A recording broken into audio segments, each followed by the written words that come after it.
Hello friends, எல்லாருக்கும் வணக்கம். எல்லாரும் எப்படி இருக்கீங்க? இன்னைக்கு நாம ஒரு உலக லெவல்ல எடுக்கப்பட்ட மலையாள பேய் படத்தை பத்தி பார்க்க போறோம். இந்த கதையோட பேரு டியாஸ் இரே. இது ஒரு லத்தீன் மொழி வார்த்தை. இதுக்கான அர்த்தம் என்னன்னு படம் போற போக்குல நான் சொல்றேன். இந்த கதையில நம்ம ஹீரோவோட செத்து போன முன்னாள் காதலி இவரை தொடர்பு கொண்டு தொல்லை பண்ண ஆரம்பிக்கிறாங்க. ஆனா ஒரு கட்டத்துல நம்ம கொஞ்சமே எதிர்பார்க்காத வகையில இன்டர்வெல்ல ஒரு செம ட்விஸ்ட் ஒன்று வைக்கிறாங்க. அது என்ன, அதுக்கப்புறம் என்னென்ன ஆச்சு அப்படிங்கிறத முழுக்க முழுக்க திகிலா சொல்லியிருக்க படம் தான் இது. இந்த படத்தை தியேட்டர்ல எல்லாம் பார்த்திருந்தா கண்டிப்பா எஃபெக்ட் ரொம்பவே பயங்கரமா இருந்திருக்கும். என்னால முடிஞ்ச வரைக்கும் குவாலிட்டி குறையாம கதையை சொல்ல ட்ரை பண்றேன். நீங்க நம்ம சேனலுக்கு புதுசா வந்திருக்கீங்கன்னா மறக்காம சப்ஸ்கிரைப் பண்ணுங்க, லைக் பண்ணுங்க. கமெண்ட் செக்ஷனை லெஃப்ட்ல தள்ளி ஹைப்னு ஒரு ஆப்ஷன் இருக்கும், அதையும் கிளிக் பண்ணி ஆதரவு கொடுங்க. வாங்க கதைக்குள்ள போலாம். ஓப்பனிங் சீன்லயே கட்டுமான வேலைகள் நடக்கிற ஒரு கன்ஸ்ட்ரக்ஷன் பில்டிங்கை காமிக்கிறாங்க. அங்க மதுசூதனன் அப்படின்னு ஒரு கான்ட்ராக்டர் இருக்காரு. இதோ வெள்ளை சட்டை போட்டிருக்காரு, இவருதான். இவரை சிம்பிளா நான் மதுன்னு சொல்றேன். இவருக்கு ஏதோ தப்பா நடக்க போற மாதிரி ஒரு உள்ளுணர்வு தோணுது. அந்த நேரம் ஒரு டீ கிளாஸ் கீழே விழுந்து உடைய மதுவோட உள்ளுணர்வு திரும்ப திரும்ப அதே மாதிரியே தான் ஃபீல் ஆகிட்டே இருக்கு. அந்த நேரம் இவருக்கு ஒரு ஃபோன் கால். இவர் பக்கத்து வீட்டுல இருக்க கனின்ற பொண்ணு தற்கொலை பண்ணிக்கிட்டாங்கன்னு தெரிய வருது. இப்போ அந்த கனியோட வீட்டை காமிக்கிறாங்க. அவங்க வீட்டுக்கு பக்கத்துல இருக்க ஒரு கிணத்துக்குள்ள இருந்து ஃபயர் இன்ஜின் ஆளுங்க கனியோட டெட் பாடியை தூக்குறாங்க. மீட்பு படையினர் கனியோட கையை கீழ்பக்கமா நகர்த்தி வச்சாலும் அந்த கை மறுபடியும் விரைச்சுக்கிட்டு வானத்தை பார்த்த மாதிரி ஒரு மாதிரி வித்தியாசமான குறியீடை காமிச்சவாறே நிக்குது. இந்த இடத்துல டைட்டில் கார்டை போடுறாங்க.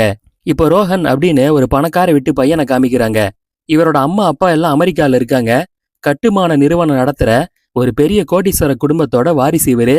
இவருமே பாத்தீங்கன்னா சிவில் இன்ஜினியரா தான் இருப்பாரு. ஆனா குடி கும்மாளம் பொம்பளை சொக்குன்னு ஜாலியா சுத்துற ஒரு பணக்கார வீட்டு பையன். இந்த கதையோட ஹீரோ இவரு தான். இந்த இடத்துல ஒரு கூடுதல் தகவல், இவர் பேரு பிரணவ். நிஜ வாழ்க்கையில நடிகர் மோகன்லாலோட பையன் இவரு. சரி, இப்ப கதைக்குள்ள வருவோம். நம்ம ஹீரோ வீட்டு ஹாலுக்கு வராரு. இங்கேயுமே பாத்தீங்கன்னா ஒரு பார்ட்டி நடந்துகிட்டு தான் இருக்கு. அங்க வர பொண்ணுங்களை எல்லாம் கட்டி பிடிச்சிக்கிட்டு தம் அடிச்சுக்கிட்டு ஜாலியா என்ஜாய் பண்ணிட்டு இருக்காரு. அந்த நேரம் நம்ம ஹீரோவோட ஃப்ரெண்டு ஒருத்தன், நம்ம கூட ஸ்கூல்ல படிச்சாலே கனி, அவ சூசைட் பண்ணிக்கிட்டான்னு வாட்ஸ்அப் குரூப்ல வந்திருக்கு. முந்தா நேத்தே அவ பாடி எடுத்துட்டாங்களாம். நாளைக்கு காரியமா, நாம 2 பேரும் போயிட்டு வரலாமான்னு கேட்க நம்ம ஹீரோவை மெசேஜை செக் பண்ணி பாக்குறாரு. ஸ்கூல் ஃப்ரெண்ட் இல்ல, கண்டிப்பா போகணும்னு சொல்றாரு. ஆனா இங்கதான் ஹீரோ மைண்ட் வாய்ஸ்ல ஒரு விஷயத்த யோசிச்சு பாக்குறாரு. ஆக்சுவலா அந்த கனியும் ஹீரோவும் ஸ்கூல் படிக்கும் போதே லவ் பண்ணிருப்பாங்க. ஆனா நம்ம ஹீரோ பிளே பாய் இல்லையா, சும்மா டைம் பாஸுக்கு தான் லவ் பண்ணிருப்பாரு. அதெல்லாம் பிரேக்கப் ஆயிருக்கும். இப்ப மறுநாள் காலையில ஹீரோவோட வீட்டை டீட்டெயிலா காமிக்கிறாங்க. இவர் வீட்டுல வேலை பாக்குறதுக்கு 2 லேடிஸ் இருப்பாங்க. அது போக கேட்ல ஒரு செக்யூரிட்டியும் இருப்பாரு. இவர் அப்படியே காலையில ரிலாக்ஸா மொபைல் யூஸ் பண்ண இவர் மொபைல் போன்ல கனி கூட இவர் சேட் பண்ண சில டீடைல்ஸ் எல்லாம் இருக்கு. அது போக செத்து போன கனியும் இவரும் ஒன்னா எடுத்த சில போட்டோஸ் எல்லாம் இருக்கு. அந்த போட்டோல 2 பேருமே பெட்ல இருக்காங்க. 2 பேருமே ரொமான்டிக்கா நெருக்கமா எடுத்த சில படங்கள் எல்லாம் இருக்கு.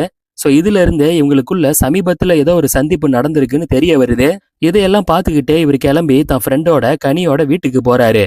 அங்க வீட்டுக்கு வெளியே நமக்கு முன்னாடி காமிச்ச மது அப்படிங்கிற அந்த பில்டிங் கான்ட்ராக்டர் இருக்காரு. அவர்கிட்ட இந்த மாதிரி நான் இன்னாரோட பையன் கனியோட ஃப்ரெண்டு விசாரிச்சுட்டு போலான்னு வந்தேன்னு சொல்ல, இந்த மதுவும், சார் அவரோட பையனா நீங்க? உங்க அப்பா கன்ஸ்ட்ரக்ஷன் துறையில எவ்வளவு பெரிய ஆளு, நானும் பில்டிங் கான்ட்ராக்டர் தான். எங்க ஃபீல்டுல இருக்க ஆளுங்களுக்கு உங்க அப்பா எல்லாம் பெரிய ரோல் மாடல்னு சொல்றாரு. நான் கனியோட பக்கத்து வீட்டுக்காரன் தான், வாங்க நான் கூட்டிட்டு போறேன்னு சொல்லி அங்க கூட்டிட்டு போய் இன்ட்ரோடியூஸ் பண்ணி வைக்கிறாரு. இப்ப கனி போட்டோவுக்கு மரியாதை செலுத்திட்டு அப்படியே ஹீரோ கேஷுவலா வீட்டுக்குள்ள உலாத்த ஆரம்பிக்கிறாரு. மாடியில இருக்க கனியோட ரூமுக்கு போறாரு. சுத்தி முத்தி ரூமை பார்த்துக்கிட்டு இருக்காரு. அப்போ டேபிள்ல கனியோட ஹேர் பின் எல்லாம் இருக்கு. நம்ம சும்மா ஏதாவது ஒரு பொருளை பார்த்தா கையில எடுத்து வச்சு நோண்டிக்கிட்டு இருப்போம் இல்லையா, அந்த மாதிரி கனியோட ஒரு ஹேர் பின்னை எடுத்து இவர் கையில வச்சு அமுக்கி அமுக்கி விளையாடிட்டு இருக்காரு. இந்த இடத்துல கனி பரதநாட்டிய கெட்டப்ல இருக்க சில போட்டோவெல்லாம் காமிக்கிறாங்க. ஏன்னா அவங்க ஒரு டான்சர். இப்ப அப்படியே அந்த கிளிப்பை எடுத்துக்கிட்டு கேஷுவலா மாடிக்கு போக கனியோட தம்பி அங்க இருக்கான். ஹீரோவோட எக்ஸ் லவ்வரோட தம்பி தானே இவன். ஸோ ஏற்கனவே ஹீரோவுக்கும் இவனுக்கும் சின்ன சின்ன அறிமுகம் பழக்கம் எல்லாம் இருந்திருக்கும். சின்ன வயசுல இவங்க 2 பேரும் ஒன்னா கிரிக்கெட்லாம் விளையாடி இருப்பாங்க. இவங்க பேசும்போது இந்த விஷயங்கள்லாம் நமக்கு தெரிய வருது.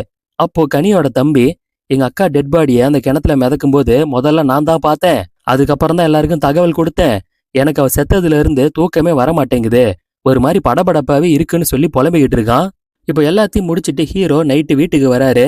சரி நீங்க எல்லாம் போங்க, காலையில வந்தா போதுன்னு வேலைக்காரங்களை அனுப்பி விடுறாரு. இப்ப குளிச்சுட்டு ரெஃப்ரெஷ் ஆகிட்டு இருக்க இங்கதான் ஒரு விஷயத்த காட்டுறாங்க.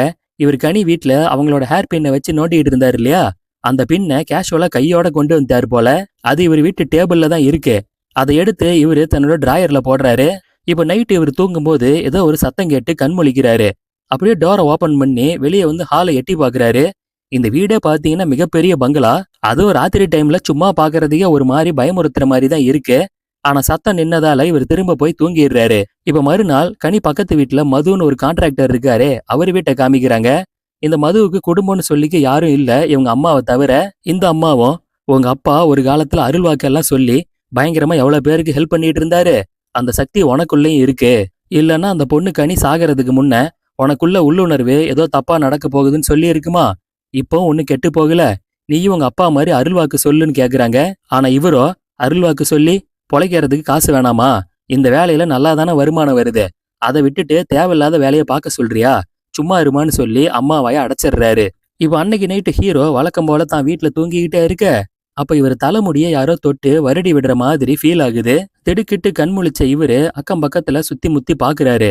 அப்போ இவரோட பெட்டுல யாரோ ஒரு நபர் உக்காந்து இருந்தா எப்படி இருக்குமோ அந்த மாதிரி குறிப்பிட்ட இடத்துல ஒரு அழுத்தம் ஏற்பட்டிருக்கு. உக்காந்திருந்த ஆள் எந்திரிச்சா அந்த அழுத்தம் எப்படி சகஜமாகுமோ அந்த மாதிரி பெட்டு அசைய ஆரம்பிக்குது. இத பார்த்து இவரு கொலை நடுங்கி போயிடுறாரு. ஆனா நைஸா நகர்ந்து ரூமை லாக் பண்ணிட்டு வெளியே வந்துடுறாரு. இப்ப ஹாலுக்கு வந்து விடிய விடிய தூங்காம முழிச்சுக்கிட்டே இருக்காரு. ஆனா நல்லா பயந்து போய் தான் இருக்காரு. இப்ப விடிஞ்சு ரூமுக்கு வந்து பாக்குறாரு. இப்ப சகஜமா தான் இருக்கு, எந்த பிரச்சனையும் இல்ல. மறுநாள் ராத்திரி இதே மாதிரியே இவர் சாப்பிட்டுக்கிட்டு இருக்க. அப்ப திடீர்னு இவர் தலையை யாரோ தட்டுற மாதிரி ஃபீல் ஆகுது. என்னடா இதுன்னு சுத்தி முத்தி பார்த்தா திடீர்னு இவர் காலை பிடிச்சு யாரோ இழுக்கிறாங்க. இவரை கண்ணா பின்னான்னு இழுத்து கையெல்லாம் முறுக்கி செவுத்துல அடிச்சு பயங்கரமா இவரை டேமேஜ் பண்ணிடுறாங்க. இவர் அப்படியே மயங்கி விழுந்துடுறாரு. இப்ப விடிஞ்சதுக்கு அப்புறம் செக்யூரிட்டியும் வேலைக்கார அம்மா வந்து இவரை தூக்குறாங்க. சார், நான் வேலைக்கு காலையில வந்து பார்க்கும்போது அந்த இடத்துல மயங்கி கிடந்தீங்க, என்ன சார் ஆச்சுன்னு விசாரிக்கிறாங்க. ஆனா இவரோ கொஞ்சம் ட்ரிங்க்ஸ் அதிகமாகி மயங்கி விழுந்துட்டேன்னு சொல்லி சமாளிக்கிறாரு. இத பத்தி எங்க அப்பா அம்மா கிட்ட போன்ல போட்டு கொடுத்துறாதீங்கன்னு சொல்றாரு. இப்ப தன்னோட மொபைல்ல ஒரு வீடியோ கிளிப்பிங் பாக்குறாரு. அதுல இவரும் செத்து போன கனியும் ஒன்னா பெட்ல இருக்க மாதிரி ஒரு வீடியோ. அதுல கனி பாத்தீங்கன்னா இவர் தலைமுடிய வருடி விட்டுக்கிட்டே இருக்காங்க. சோ செத்ததுக்கு அப்புறமும் அவன் நம்மள இந்த மாதிரி பண்ணி தொல்லை பண்றான்னு இவருக்கு புரியுது. என்னடி கனி, என் தலைமுடி ரொம்ப பிடிச்சிருக்கா உனக்கு, எனக்கு இது வேணவே வேணான்னு கண்ணாடியை பார்த்து பேசுறாரு. இவரே கைப்பட முடியெல்லாம் ட்ரிம் பண்றாரு. இப்ப கனி பக்கத்து வீட்டுல இருக்க மதுன்ற நபரை ஒரு இடத்துக்கு வர வச்சிருக்காரு. உங்க குடும்பத்தை பத்தி கேள்விப்பட்டிருக்கேன், உங்க அப்பா ஒரு காலத்துல நல்லா அருள்வாக்கு சொன்னவர் இல்ல, உங்களுக்கும் அந்த பவர் எல்லாம் இருக்குன்னு ஊருக்குள்ள சில பேர் பேசிக்கிட்டாங்க. உங்களாலதான் எனக்கு ஹெல்ப் பண்ண முடியும்னு தோணுச்சு. செத்து போன உங்க பக்கத்து வீட்டு கனியும் நானும் ஸ்கூல் படிக்கும்போது லவ் பண்ணியிருக்கோம். ஆனா அப்போ அந்த அளவுக்கு அது சீரியஸான ரிலேஷன்ஷிப்பா இல்ல. அதுக்கப்புறம் நான் படிப்புக்காக ஃபாரின் போயிட்டேன், வேலை அது இதுன்னு செட்டில் ஆயிட்டேன். இப்போ ஒரு 6 மாசத்துக்கு முன்ன ஸ்கூல் கெட் டுகெதர் நடந்துச்சு. அப்போ கனியை மீட் பண்ண திரும்ப பார்த்தது மறுபடியும் எங்களுக்குள்ள ஃபீலிங்ஸ் உண்டாச்சு. நாங்க 2 பேரும் ஈஸியா கனெக்ட் ஆயிட்டோம். அதுக்கப்புறம் தனிமையில நாங்க 2 பேரும் சில நேரம் ஒன்னா கூட இருந்திருக்கோம். ஆனா கனி மறுபடியும் என்ன கல்யாணம் பண்ணிக்கோன்னு சொல்லி டார்ச்சர் பண்ண ஆரம்பிச்சிட்டா. இதெல்லாம் எனக்கு செட் ஆகாதுன்னு சொல்லி நான் எவ்வளோ அவாய்ட் பண்ண பார்த்தேன். அதுக்கப்புறம் அவளை சந்திக்கிறதையும் நிறுத்திட்டேன். ஆனா அதுக்கப்புறம் அவளுமே எனக்கு மெசேஜ் பண்ணல, தொல்லையெல்லாம் பண்ணல. ஆனா திடீர்னு ஒரு வாரத்துக்கு முன்ன அவ தற்கொலை பண்ணிக்கிட்டான்ற செய்தியை கேட்டு நானுமே கொஞ்சம் அதிர்ச்சி தான் ஆயிட்டேன்னு சொல்றாரு. இதையெல்லாம் கேட்ட மது, எல்லாம் ஓகே சார், இது உங்க பர்சனல், இது எதுக்கு என்கிட்ட சொல்றீங்கன்னு கேட்க, காரணம் இருக்கு. செத்து போன கனி இப்ப என்னோட வீட்டுல தான் ஆவியா இருக்கா. என்னை பயங்கரமா தொல்லை பண்ணி அட்டாக்லாம் பண்றா. இத பத்தி அவங்க வீட்டுல விசாரிக்கலாம், கொஞ்சம் நீங்க எனக்கு ஹெல்ப் பண்ணா நல்லா இருக்கும், ப்ளீஸ் வாங்கன்னு கூப்பிடுறாரு. இந்த மதுவோ, சார் எனக்கு தெரிஞ்சதை சொல்றேன், நம்ம இந்து முறைப்படி ஒருத்தர் இறந்து போயிட்டாங்கன்னா அவங்க ஆன்மா அடுத்த 16 நாளைக்கு காரியம் முடியிற வரைக்கும் பூமியில தான் சுத்தம்னு சொல்லுவாங்க. கனி இறந்து 1 வாரம் தான் ஆகுது. அதனால காரியம் முடியிற வரைக்கும் கொஞ்ச நாளைக்கு அமைதியா இருங்க. அதுக்கப்புறமும் திரும்ப உங்களுக்கு ஏதாவது தொல்லை ஏற்பட்டா மேற்கொண்டு ஏதாவது பண்ணலாம், நான் உதவி பண்றேன்னு சொல்றாரு.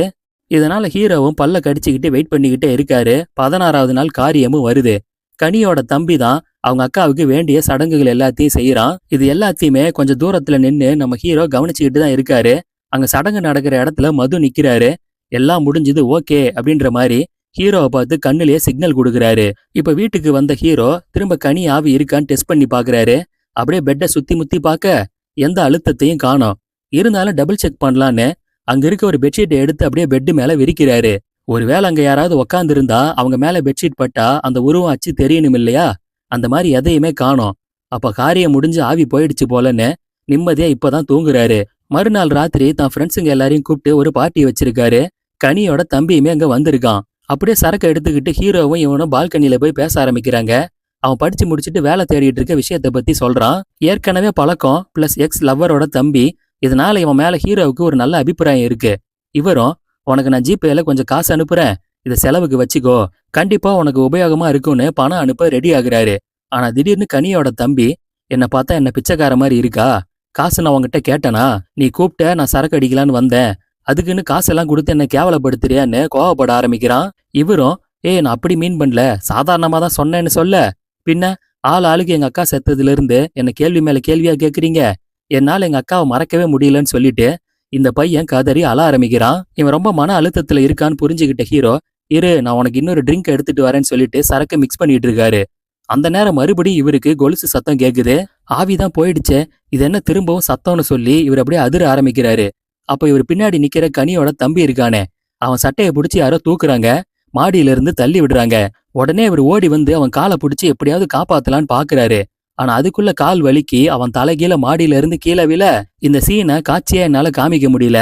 ஏன்னா அவ்வளவு கொடூரமா ரத்த கலரியா இருக்கும். இப்ப கீழே விழுந்தவன இவர் தான் ஹாஸ்பிட்டல்ல கொண்டு போய் அட்மிட் பண்றாரு. பயங்கரமா ஐசியூல ட்ரீட்மெண்ட் நடந்துட்டு இருக்கு. இந்த மதுவும் பையன் நிலைமை கொஞ்சம் மோசமா தான் இருக்கு. எல்லாம் சரி, கனி எதுக்காக தன்னோட தம்பியவே மாடியில இருந்து தள்ளி விடணும்? அதுதான் எனக்கு புரியலன்னு சொல்றாரு. இந்த கேள்விக்கு ஹீரோவுக்குமே பதில் தெரியல. இதே குழப்பத்தோட வீட்டுல உக்காந்துருக்க. மறுபடியும் பவர் கட் ஆகுது. இருந்தாலும் டார்ச் லைட் எடுத்துக்கிட்டு கொலுசு சத்தம் கேட்கிற பக்கம் இவர் சுத்தி முத்தி பாக்குறாரு. இந்த இடத்துலதான் ஒரு அதிர்ச்சி. இவர் நிக்கிற இடத்துல சைட்ல படிக்கட் மேல ஒரு உருவம் தென்படுது. ஆனா அந்த உருவம் பாத்தீங்கன்னா மனுஷன் உடல் மக்கி அதே சமயம் எலும்பு கூட ஆகாம இருக்கிறதுக்கு நடுவுல ஒரு ஸ்டேஜ் இருக்குமே, அந்த மாதிரி ஒரு ஸ்டேஜ்ல இருக்கு. மேல் சட்டை போடல, பேண்ட் மட்டும்தான் போட்டிருக்கு. இது ஒரு ஆம்பளையோட உருவம். அது மட்டும் இல்ல, அந்த உருவம் தன்னோட கால்ல ஒரு சலங்கையை கட்டி இருக்கு. சோ இந்த சலங்கை சத்தம் தான் வீட்டுக்குள்ள கொலுசு சத்தம் மாதிரி கேட்டிருக்குன்னு ஹீரோ இதை பார்த்து தெரிஞ்சுக்கிறாரு. மறுநாள் இந்த மதுவை வீட்டுக்கு கூப்பிடுறாரு. நம்ம இவ்வளவு நாள் கனியை தப்பா நினைச்சிட்டு இருந்திருக்கோம். என் வீட்டுல இருக்க பேய் ஒரு ஆம்பளை பேய், அது கனி கிடையாது. நேத்து நைட்டு இருட்டுல அதை நல்லாவே பார்த்தேன்னு சொல்றாரு. இப்ப மதுவும் வீட்டை சுத்தி முத்தி செக் பண்ணி பாக்குறாரு. ஆமா, இந்த வீட்டை நீங்க கட்டினீங்களா இல்ல வேற யார்கிட்டயா இருந்தாவது வாங்குனீங்களான்னு கேக்குறாரு. நம்ம ஹீரோவை எங்க அப்பா தான் கட்டினாருன்னு சொல்ல, சரி சமீபத்துல எங்கேயாவது சுடுகாட்டுக்கு போயிட்டு வந்து இல்ல வேற ஏதாவது பொருட்களை எங்க இருந்தாவது எடுத்துட்டு வந்தீங்களான்னு கேக்குறாரு. அப்போதான் ஹீரோவுக்கு கனி வீட்டுல இருந்து அந்த கிளிப்பை தூக்கிட்டு வந்த விஷயம் ஞாபகத்துக்கு வருது. அதை பத்தி சொல்றாரு. சும்மா கையில எடுத்து பாத்துக்கிட்டு இருந்தேன், அப்படியே பாக்கெட்ல போட்டு தூக்கிட்டு வந்துட்டேன்னு சொல்ல, மதுவும் அங்கதான் பிரச்சனை. பொதுவா ஒரு மனுஷன் துர்மரணம் அடைஞ்சு, அதுவும் நிறைவேறாத ஆசைகளோட மரணம் அடைஞ்சானா அவனுக்கு பிடிச்ச பொருள் மேல அவன் ஆன்மா எப்பவுமே ஒரு மோகத்தோட தான் இருக்கும். அது துணிமணியா இருக்கலாம், நகையா இருக்கலாம், நீ தூக்கிட்டு வந்த மாதிரி ஹேர் கிளிப்பா கூட இருக்கலாம். ஆனா உன் வீட்டுல இருக்க ஆவி ஆம்பளை ஆவி நீயே சொல்லிட்ட. அப்படின்னா அது கனிய பிடிச்ச, கனிய விரும்புற வேற யாரா ஒருத்தரா இருக்கணும். நீ கனி கிளிப்பை எடுத்தத அந்த ஆவி அவங்க வீட்டுல இருந்தே கண்காணிச்சு உன் பின்னாடி உன்னை ஃபாலோ பண்ணிக்கிட்டே வந்திருக்குன்னு சொல்றாரு. ஹீரோவுக்கு பயங்கர அதிர்ச்சி ஆகுது. இத பத்தி மேற்கொண்டு கனி வீட்டுல போய் தான் விசாரிக்கணும்னு சொல்லிட்டு இப்ப 2 பேரும் அங்க போறாங்க.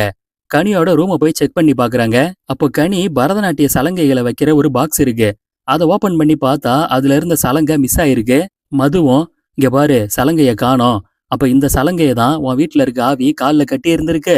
கனியோட பொருளை நீ எடுத்துட்டு போனத அந்த ஆவியால தாங்கிக்க முடியல. ஆனா இத பத்தி நாம அவங்க வீட்டுல விசாரிக்க முடியாது. ஏன்னா அவங்க ஏற்கனவே மன உளைச்சல்ல இருக்காங்க. இந்த வீட்டுல வேலை பார்த்த வேலைக்கார அம்மா ஒருத்தங்க பக்கத்துலதான் இருக்காங்க. அவங்க கிட்ட போய் விசாரிச்சு பார்க்கலாம். என்ன வேலைக்காரங்களுக்கும் முதலாளி விட்டு ரகசியம் தெரிஞ்சிருக்க வாய்ப்பு இருக்குன்னு சொல்லிட்டு இப்ப கனி வீட்டு பக்கத்திலேயே ஒரு வீடு இருக்கு. அங்க ஓசம்மா அப்படின்னு ஒரு வேலைக்காரங்க இருக்காங்க. அவங்க வீட்டுக்கு 2 பேரும் போறாங்க. ஏற்கனவே இந்த மதுவுக்கு அவங்க பழக்கம்தான். ஆனா எடுத்த உடனே எல்லாத்தையும் விசாரிக்க முடியாது இல்லையா? அதனால மது, துபாய் போன உங்க பையன் மனோ எப்படிமா இருக்கான்னு விசாரிக்கிறாரு. ஓசம்மாவும், அவன் நல்லாதான் இருக்கான், என்னப்பா விஷயம்னு கேக்குறாங்க. மதுவும், நீங்க கனி வீட்டுல வேலை பார்த்தீங்களேம்மா, அந்த பொண்ணு எப்படி, அவளுக்கு நிறைய பாய் ஃப்ரெண்ட்ஸ் எல்லாம் இருக்காங்களான்னு கேட்க, அப்படியெல்லாம் எதுவும் இல்லப்பா, ரொம்ப அமைதியான பொண்ணு, என்கிட்ட கூட பெருசா பேச மாட்டா, ஆனா கேரக்டர்ல தங்கம். ஏன் என்னாச்சுன்னு கேக்குறாங்க. இவங்களும் சும்மா தான் விசாரிச்சேன்னு சொல்லிட்டு இந்த பக்கம் வராங்க. இப்ப ஹீரோ கிட்ட, நீங்க கொஞ்ச நாளைக்கு உங்க வீட்டுல தங்காதீங்க, வெளியே தங்கிக்கோங்க, அதுதான் நல்லதுன்னு மது சொல்றாரு. இப்ப ஹீரோ தன்னோட வீட்டுக்கு போறாரு. ஆல்ரெடி இன்ஃபார்ம் பண்ணிட்டாரு போல. வீட்டுல வேலை பாக்குற அம்மா ஒரு பேக்ல ஹீரோவோட துணியெல்லாம் போட்டு எடுத்துட்டு வந்து கொடுக்குறாங்க. இவரும், கொஞ்ச நாளைக்கு உங்களுக்கு இங்க வேலை இல்லம்மா, உங்களுக்கு வேண்டிய சம்பளம் வீடு தேடி வரும், எங்க அப்பா கிட்ட எல்லாம் இதை இன்ஃபார்ம் பண்ண வேணான்னு சொல்றாரு. செக்யூரிட்டியை கூப்பிட்டு, நீ ஆனா வீட்டுக்கு காவலா இங்கதான் இருக்கணும், வீட்டு சாவியை கையிலே வச்சுக்கோ, யாரும் உள்ள போகாம பாத்துக்கோன்னு சொல்றாரு. இப்ப மது தன்னோட வீட்டுல காஞ்ச துணிகளை பொறுக்கிட்டு இருக்க. அப்ப இவருக்கு அந்த சலங்க சத்தம் கேக்குது. இவரு ஒரு மாதிரி அதிர்ச்சியோட திரும்பி பாக்குறாரு. லைட்டா பயப்படுறாரு. இப்ப மறுபடியும் நைட்டு அம்மாவை தூங்க வச்சுட்டு இவர் தனியா உக்காந்து சாப்பிட்டுட்டு இருக்காரு. அப்ப எதிரில டோர் ஓப்பன்ல தான் இருக்கு. திரும்ப சலங்க சத்தம் கேக்குது. யாரோ உள்ள நுழையிற மாதிரி ஃபீல் ஆகுது. அப்ப இவர் எதிரில இருக்க சேரு திடீர்னு நகர ஆரம்பிக்குது. இத பார்த்து பயந்த மது அப்படியே நடுங்கி போறாரு. டக்குன்னு வேக வேகமா உள்ள ஓடி டோரை லாக் பண்ணிக்கிறாரு. அங்க ஒரு சாமி போட்டோ இருக்கு. அங்க விளக்கு ஏத்துறாரு. சாமி மந்திரத்தை சொல்லிக்கிட்டே இருக்காரு. அப்ப வெளியே சாத்தி இருக்க டோருக்கு அந்த பக்கமா ஏதோ ஒரு வெளிச்சம் மாதிரி தெரியுது. இப்ப திரும்ப ஒரு பாக்கெட் உப்பு எடுத்துட்டு வந்து வீடெல்லாம் தூவி விடுறாரு. தான் மேலேயே அந்த உப்பை தூவிக்கிறாரு. உப்பு இருந்தா பேய் அந்த பக்கம் வராதுன்றது இவரோட நம்பிக்கை போல. அப்பதான் தூங்கிட்டு இருக்க அம்மா நிலைமை என்னாச்சோன்ற எண்ணமே வருது. வேக வேகமா அவங்க ரூமுக்கு ஓடி வந்து பாக்குறாரு. ஆனா அம்மா நல்லா தூக்கத்துல தான் இருக்காங்க. அவங்களுக்கு எந்த பிரச்சனையும் இல்ல. பேய் இவரை பயமுறுத்துறதுக்கு தான் இப்படி செஞ்சிருக்கு. இப்போ மறுநாள் மதுவும் ஹீரோவும் கனியோட டான்ஸ் கிளாஸுக்கு போய் விசாரிச்சா ஏதாவது தகவல் தெரியும்னு அங்க வராங்க. கனியோட க்ளோஸ் ஃப்ரெண்டு ஒரு பொண்ணு இருக்காங்க. அவங்க கிட்ட கனி ஆள் எப்படி, இங்க யாரையாவது லவ் பண்ணாங்களா இல்ல அவங்க பின்னாடி யாராவது தொந்தரவு பண்ணாங்களான்னு கேட்க, அப்படியெல்லாம் எதுவும் இல்ல சார். கனி என்கிட்ட நல்லா பேசுவா, மத்தபடி எல்லார்கிட்டயும் அவ்வளவுக்கு வச்சுக்க மாட்டா. ஒரு முறை மழை பெய்யும் போது நாங்க 2 பேரும் மழைக்காக ஒதுங்கி ஒரு பில்டிங் கிட்ட நின்னோம். அந்த பில்டிங்கோட மாடியில ஒரு ஜெராக்ஸ் கடை இருக்கு. அந்த கடையில சுருட்ட முடி வச்சுக்கிட்டு ஒல்லியா ஒரு பையன் வேலை பார்த்துட்டு இருந்தான். அவன் ஒரு மாதிரி எங்களை குறு குறுன்னு பார்த்தான். நாங்க அப்போ அதை பெருசா எடுத்துக்கல. அதுக்கப்புறம் நாங்க டான்ஸ் கிளாஸுக்கு வரும்போதெல்லாம் இதோ அந்த கேட்டுக்கிட்ட நின்னு எங்களை ஒரு மாதிரி வெறிக்க வெறிக்க பார்த்துக்கிட்டே இருப்பான். அப்புறமா தான் தெரிஞ்சுது அவன் என்ன பார்க்கல கனியை தான் பார்க்கறான்னு சொல்லிட்டு நான் போய் போலீஸ்ல கம்ப்ளைண்ட் பண்ணலான்னு சொன்னேன். ஆனா கனி தான் அவன் எதுவும் நம்ம கிட்ட பேசக்கூட இல்ல, பிரச்சனை பண்ணல, எதுக்காக தேவையில்லாம கம்ப்ளைண்ட் பண்ணோம், வேணா விட்டுறலான்னு சொல்லிட்டாங்க. அந்த பையன் தினமும் வந்து அங்க நின்னு கனியை பார்த்துக்கிட்டே இருப்பான். அதுக்கப்புறம் கொஞ்ச நாள்ல காணாம போயிட்டான்னு சொல்றாங்க. இப்போ அது எந்த ஜெராக்ஸ் கடைன்னு டீட்டெயில் கேட்டுக்கிட்டு ஹீரோவும் மதுவும் அங்க வராங்க. அந்த பையனோட அடையாளத்தை சொல்லி விசாரிக்கிறாங்க. இதை கேட்ட உடனே கடை ஓனரு, அட நம்ம பிலிப்ஸு, இங்கதான் ஒரு 2 மாசம் வேலை பார்த்தான், வேலையில கரெக்டா தான் இருப்பான், ஆனா பெருசா யார்கிட்டயுமே பேச மாட்டான், எப்ப பாரு எதையும் யோசிச்சுக்கிட்டே இருப்பான், அடிக்கடி சில பிரிண்ட் அவுட் எல்லாம் எடுத்துக்கிட்டே இருப்பான், அவன் ஃபேமிலி டீட்டெயில்ஸை பத்தி எல்லாம் எனக்கு பெருசா தெரியாது, நம்ம ஊர் சர்ச்சு ஃபாதர் சொன்னாரேன்னு அவரை நம்பி சேர்த்துக்கிட்டேன். இப்ப அவன் இங்கே வெளிநாடு போயிட்டதா சொன்னாங்க. மேற்கொண்டு எனக்கு எந்த தகவலும் தெரியலன்னு சொல்லிட்டு பிலிப்ஸ் ஒரு பிரிண்ட் அவுட் எடுத்தான் இல்லையா, அது கடவுள் சம்பந்தமா இருந்ததால அதை நான் தூக்கி போடல, இந்தாங்க உங்களுக்கு உபயோகப்படுமான்னு பாருங்கன்னு கீழே இருந்து அதை எடுத்து ஓனர் கொடுக்குறாரு. அந்த பிரிண்ட் அவுட் எடுத்து ஹீரோவும் மதுவும் செக் பண்ணி பாக்குறாங்க. அதுல நிறைய வாசகங்கள்லாம் இருக்கு. அது கிறிஸ்தவத்துக்கு சம்மந்தப்பட்டு தான் இருக்கு. ஆனா அது லத்தீன் மொழியில இருக்கு. அர்த்தம் என்னன்னு இவங்களுக்கு புரியல. அப்பதான் மதுவுக்கு ஒரு விஷயம் ஸ்ட்ரைக் ஆகுது. இந்த ஓனர் அந்த பிலிப்ஸுங்கிறவன் வெளிநாடு போயிட்டான்னு சொன்னாருல்ல, நம்ம ஊர்ல வெளிநாடு போறதுக்கு ஒரே ஒரு ஏஜென்ட் தான். அந்த ஏஜென்ட்டை பிடிச்சி விசாரிச்சா கண்டிப்பா பிலிப் யாருன்னு கண்டுபிடிச்சிடலாம். நான் சர்ச்சில் போய் ஃபாதர் கிட்ட விசாரிக்கிறேன், நீயே அந்த வேலைக்கார அம்மா இருக்காங்களே அவங்க கிட்ட போய் ஏஜென்ட் நம்பர் இருக்குமான்னு விசாரி, ஏன்னா அவங்க பையனும் வெளிநாட்டுக்கு தானே போயிருக்கான், கண்டிப்பா அவங்க கிட்ட நம்பர் இருக்க வாய்ப்பு இருக்குன்னு சொல்றாரு. இதனால ஹீரோ அந்த வேலைக்கார அம்மா வீட்டுக்கு போறாரு. இன்னொரு பக்கம் மது அந்த சர்ச் ஃபாதரை மீட் பண்ணி இந்த பிரிண்ட் அவுட் எல்லாம் காமிச்சு இதுக்கு என்ன அர்த்தம்னு கேக்குறாரு. இந்த ஃபாதரும் படிச்சு பார்த்துட்டு இதுல முக்கியமான வார்த்தை டியாஸ் இரா அப்படிங்கிற ஒரு லத்தீன் வார்த்தை தான். அப்படின்னா செனத்தின் நாள், கோபத்தின் நாள் அப்படின்னு அர்த்தம். அது சம்பந்தமான சில பாட்டுக்கான நோட்ஸ் எல்லாம் இருக்கு. இது கிறிஸ்தவத்துக்கு சம்பந்தப்பட்டதுதான், ஆனா பைபிள்ல உள்ள வாசகங்கள் கிடையாது. அந்த பிலிப்பு வெளிநாடு போயிட்டான்னு சொல்லி கேள்விப்பட்டேன், துபாயில இருக்கான்னு நினைக்கிறேன்னு சொல்றாரு. இப்போ நம்ம மதுவும், ஃபாதர் உங்ககிட்ட அவனோட போட்டோ இருக்கான்னு கேட்க, இருக்கு, ஒரு குரூப் போட்டோல அவன் போட்டோ இருக்குன்னு நினைக்கிறேன்னு மொபைல கொடுக்குறாரு. மதுவும் வாங்கி ஃபாதர் சொன்ன போட்டோவை ஜூம் பண்ணி பாக்குறாரு. இதோ இவன் தான் அந்த பிலிப்பு. ஆனா இந்த போட்டோவை பார்த்த உடனே மது அதிர்ச்சி ஆகுறாரு. மனோவா அப்படின்னு சொல்றாரு. அப்படியே இங்க கட் பண்ணா இப்போ அந்த வேலைக்கார அம்மா வீட்டுல இருக்க நம்ம ஹீரோவை காமிக்கிறாங்க. அம்மா, உங்க பையன் மனோ துபாய்க்கு போயிருக்காரு இல்லையா, அந்த ஏஜென்ட்டோட ஃபோன் நம்பர் வேணும், நாங்க ஒருத்தனை பத்தி தெரிஞ்சுக்கணும், அதுக்கு உபயோகமா இருக்கும்னு கேட்க, இந்த அம்மாவும் உள்ள ஏதோ டைரியில தான் தம்பி இருக்கும், பாக்குறேன் இருங்கன்னு சொல்லிட்டு உள்ள போறாங்க. நம்ம ஹீரோ வெளியே வெயிட் பண்ணிக்கிட்டே இருக்க, அப்ப இந்த வீட்டுக்குள்ள இருந்து அந்த சலங்க சத்தம் கேட்க ஆரம்பிக்குது. அதிர்ந்து போன இவரு, என்ன இங்கிருந்து சவுண்ட் வருதுன்னு நைஸா உள்ள வராரு. அப்பதான் இன்னொரு அதிர்ச்சி, அந்த வீட்டுல மெடலு ஷீல்டு எல்லாம் மாட்டி இருக்கு. அதுல சர்ச்சில் ஃபாதர் போன்ல இருந்து மது பார்த்தாரு இல்லையா அந்த பிலிப்போட போட்டோ, அந்த போட்டோ தான் மாட்டி இருக்கு. இத பார்த்த ஹீரோ, ஏம்மா உங்க பையன் பேரு மனோன்னு தானே சொன்னீங்க, இங்க என்ன போட்டோல பிலிப்புன்னு போட்டிருக்குன்னு கேட்க, உள்ள இருந்துகிட்டே இந்த அம்மாவும், என் பையன் பேரு மனோதான்பா, ஆனா சர்ச்சில் அவனை பிலிப்புன்னு கூப்பிடுவாங்க, அவனுக்கு 2 பேருன்னு சொல்றாங்க. இதை கேட்டு அதிர்ந்த ஹீரோ அப்படியே சைட்ல திரும்பி பாக்குறாரு. அங்க ஒரு ரூம் தாப்பா போட்டிருக்கு. இப்ப தாழ்பால ஓபன் பண்ணிக்கிட்டு நைஸா உள்ள போக, அங்க பெட்ல கொசு வலைக்குள்ள செத்து அழுகி போய் ஆனா எலும்பு கூட ஆகாம 2த்துக்கு நடுப்பட்ட ஸ்டேஜ்ல ஒரு மனித உடல் இருக்கு. இத பார்த்து இவர் பயந்து போயிடுறாரு. இப்ப சுத்தி இருக்க செவுத்துல இவர் ஜெராக்ஸ் கடையில பார்த்தாரு இல்லையா, அந்த மாதிரி லத்தீன் மொழியில நிறைய வாசகங்கள் எழுதி ஒட்டப்பட்டிருக்கு. அதோட கேன்சருக்கு ட்ரீட்மெண்ட் எடுத்த ஒரு ஹாஸ்பிட்டல் ஃபைலு, பழைய மருந்து மாத்திரைகள் எல்லாமே இருக்கு. அப்படியே அந்த டெட் பாடியோட கால் பகுதியை தூக்கி பாக்குறாரு. அந்த கால்ல பரதநாட்டியம் ஆடுற 2 சலங்கையும் கட்டப்பட்டிருக்கு. ஆனா அந்த கால் நல்லாவே மக்கி போயிருக்கு. இத பார்க்கும்போது ஹீரோவுக்கு புரிஞ்சிருது, இந்த வேலைக்கார அம்மாவோட பையன் மனோ, பிலிப் ரெண்டும் ஒண்ணுதான். இந்த ஆவி தான் நம்ம வீட்ல இருக்குன்னு சொல்லிட்டு. ஆனா அதுக்குள்ள இவர் தலையில யாரோ கட்டையால அடிக்கிறாங்க. யாருன்னு பார்த்தா அந்த வேலைக்கார அம்மா தான். கட் பண்ணா இங்க நம்ம ஹீரோவுக்கு மது கான்டாக்ட் பண்ணிக்கிட்டே இருக்காரு. ஆனா லைன் போகவே இல்ல. இதனால நேரா கிளம்பி வராரு. அப்படியே பொழுது மெல்ல மெல்ல இருட்ட ஆரம்பிக்குது. நம்ம ஹீரோ அரை மயக்கத்துல இருக்காரு. இந்த வேலைக்கார அம்மாவும், என் பையன் மனோ, அவனை சர்ச்சில் எல்லாம் பிலிப்புன்னு கூப்பிடுவாங்க. எனக்கு ஒரே பையன், ஆனா கேன்சர் வந்து செத்து போயிட்டான். பெருசா எது மேலேயுமே ஆசைப்படாத ஒரு ஆள் அவன். ஆனா அவன் எங்க முதலாளி பொண்ணு கனி மேல பெரிய ஆசை, காதல் வச்சிருந்தான். ஆனா அதை அவகிட்ட சொல்ல கூட அவனுக்கு தைரியம் வரல. எங்க போய் காதலை சொன்னா எங்க வீட்டு வேலைக்காரியோட பையன் தானே நீன்னு அவனை கேவலப்படுத்திடுவாங்களோன்னு ஒரு தாழ்வு மனப்பான்மை. அவன் கேன்சர் வந்து சாக போற விஷயம் கூட வெளியே தெரியக்கூடாதுன்னு நினைச்சான். அதனாலதான் வெளிநாட்டுக்கு போயிட்டான்னு எல்லாரையும் நம்ப வச்சிருந்தேன். ஆனா செத்ததுக்கு அப்புறமும் அவன் ஆன்மா இங்கேயே சுத்தி சுத்தி வரணும்னு அவன் ஆசைப்பட்டான். ஒரு அம்மாவா எனக்கும் அதுதான் சரின்னு பட்டுது. அவன் ஆசைப்பட்டபடி கேட்டபடி கனியோட பொருட்களை எல்லாம் அந்த வீட்ல இருந்து எடுத்துட்டு வந்து கொடுத்தேன்னு சொல்றாங்க. அங்க டேபிள் மேல கனியோட போட்டோ, கிளிப்பு, ரப்பர் பேண்டு கூட இருக்கு. அது மட்டும் இல்ல, கனியோட சலங்கையும் வேணும்னு கேட்டான். அதை நான் தான் எடுத்துட்டு வந்து அவன் கால்ல செத்ததுக்கு அப்புறமா கட்டி விட்டேன். அப்படி செஞ்சாதான் அவன் ஆன்மா இங்கே சுத்தி சுத்தி வரும்னு அவன் ஆசைப்பட்டான். செத்ததுக்கு அப்புறமும் என் பையன் ஆன்மா என் கூடயே இருக்கணுங்கிறதுக்காகத்தான் இந்த மாதிரி எல்லாம் செஞ்சேன். ஆனா நீ தேவையில்லாம கனி வீட்ல இருந்து அவளுக்கு பிடிச்ச பொருள் எதையும் எடுத்துட்டு போயிருந்திருக்க. அதனாலதான் என் பையன் ஆன்மா உன்னை தொந்தரவு பண்ணிருக்கு. கனிக்கிட்ட யார் வந்தாலும் என் பையனுக்கு பிடிக்காதுன்னு சொல்றாங்க. இந்த ரூம் ஜன்னல் வழியா பார்த்தா கனி வீடு தெரியும். என் பையன் சாகும்போது கூட கனியை பார்த்துக்கிட்டே தான் உயிரை விட்டான். இப்ப இதெல்லாம் தெரிஞ்சுக்கிட்ட நீ என் பையன் ஆன்மாவை அழிக்க தானே பாப்ப. உன்னை நான் இனிமே எப்படி சும்மா விட முடியும்ன்றாங்க. அப்படியே கட் பண்ணா இப்ப பொழுது இருட்ட ஆரம்பிக்குது. மது இந்த வீட்டுக்கு வராரு. ஹீரோ கார் நிக்கிறத வச்சு கன்ஃபார்ம் பண்ணிக்கிறாரு. அப்ப வீட்டு பின்பக்கமா சத்தம் கேட்டு இவர் எட்டி பார்த்தா அங்க அந்த வேலைக்கார அம்மா ஹீரோவை புதைக்கிறதுக்காக குழி தோண்டிட்டு இருக்காங்க. இதான் சந்தர்ப்பம்னு சத்தம் இல்லாம மது உள்ள வந்து மயக்கத்துல இருக்க நம்ம ஹீரோவை உசுப்புறாரு. அப்பதான் கட்டில் மேல மக்கி போய் இருக்க அந்த மனோ என்கிற பிலிப்போட டெட் பாடியை பாக்குறாரு. இவரே கொஞ்சம் பயந்துதான் போறாரு. இருந்தாலும் சுதாரிச்சுக்கிட்டு, இந்த சலங்கை தான் அவன் உயிரை இங்கேயே புடிச்சு வச்சிருக்கு. ஏன்னா அதான் அவன் கடைசி ஆசை. முதல்ல இதை எடுத்து நெருப்புல போட்டாதான் அவனை அழிக்க முடியும்னு சொல்லிட்டு அந்த சலங்கைய கலட்ட பாக்குறாங்க. ஆனா ஆல்ரெடி கால் மக்கி போயிருக்கிறதால கலட்ட முடியல. இதனால ஹீரோ அதை வெட்டி எடுக்கலான்னு கத்தியை தேடி கிச்சனுக்கு வராரு. அந்த கேப்ல ரூமுக்குள்ள லைட் அணைஞ்சு அணைஞ்சு எரிய ஆரம்பிக்குது. அப்பவே மதுவுக்கு புரிஞ்சு போயிடுது, மனோவோட ஆவி உள்ள வந்துருச்சுன்னு சொல்லிட்டு. போதா குறைக்கு இவருக்கு சலங்க சத்தம் வேற கேட்க. அப்படியே கட் பண்ணா இங்க ஹீரோ கிச்சன்ல இருக்கும்போது அந்த அம்மா கண்டுபிடிச்சு வந்துடுறாங்க. ஹீரோவை கொல்றதுக்காக கோடாரி எடுத்து பயங்கரமா வெட்டுறதுக்கு வராங்க. ஆனா இவர் அப்படி இப்படின்னு அவங்க கிட்ட இருந்து தப்பிச்சுக்கிட்டே இருக்காரு. கடைசியா நடந்த தள்ளு முள்ளுல அந்த அம்மாவை இவர் தள்ளி விட அவங்க கீழே விழுந்து மண்டையில அடிபட்டுருது. இங்க ரூமுக்குள்ள கதவு தானாவே லாக் ஆயிடுது. மது நடுங்கிக்கிட்டே நிக்க அப்ப கட்டில இருக்க டெட் பாடி இரும்புற சவுண்ட் எல்லாம் கேக்குது.